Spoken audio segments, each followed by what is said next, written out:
Everyone has stress, right? But did you know that having a hobby can help you find your stress-free zone? Hi, my name is Aubrey Burks, and I'm here to tell you the benefits of having a hobby. My mentor, Ms. DeStefano, says, I think the act of doing a hobby is stress relief. I agree with her. I don't think it matters what you're doing or how long you do it for, as long as you're having fun. Then you can relieve some of your everyday stress. I surveyed all of 8th grade at the Oak Ridge School, and 90% of them say that they have a hobby that helps them deal with their stress. I think this can be really important for middle school and high schoolers because of all the stress we get from schoolwork and things we're doing outside of school, that having a hobby to help us cope with some of our stress can be really beneficial. 70% of the 8th graders say that they have learned life lessons from their hobby. I think it's good that people are learning life lessons outside of their everyday school and work, and a lot of people say that they've learned teamwork. This was not surprising because 85% of them list a sport as their hobby.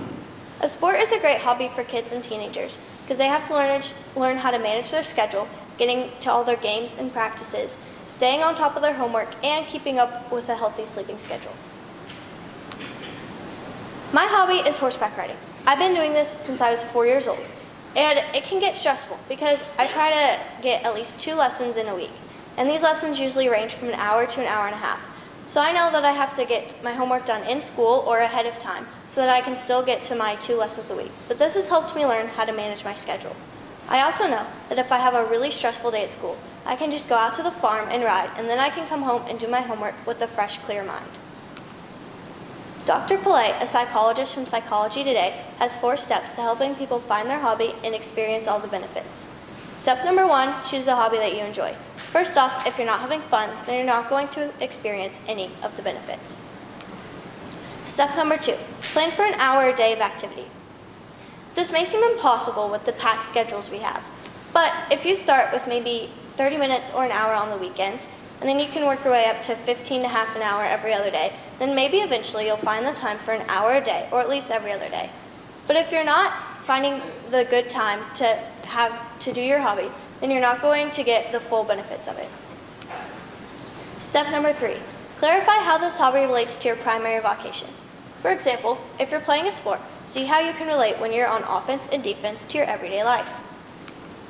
Step number 4, monitor your mood, memory, weight, and overall cardiovascular function. Hobbies can be beneficial to both your physical and mental health. For example, if you're playing a sport, you're obviously going to be getting physical health benefits because you'll be working out and exercising, but you're also going to be working your brain outside of school and work. My mentor, Ms. DeStefano, says it's fun because you can always do a hobby by yourself, or you can include other people who have the same interests as you. I agree with her. You can go and do something with all your family and friends, and you can have fun with people you already know, or you could go and do something by yourself, and you could meet new people who are having the same experience. So, are you going to find your stress-free zone? What's your hobby going to be? Thank you.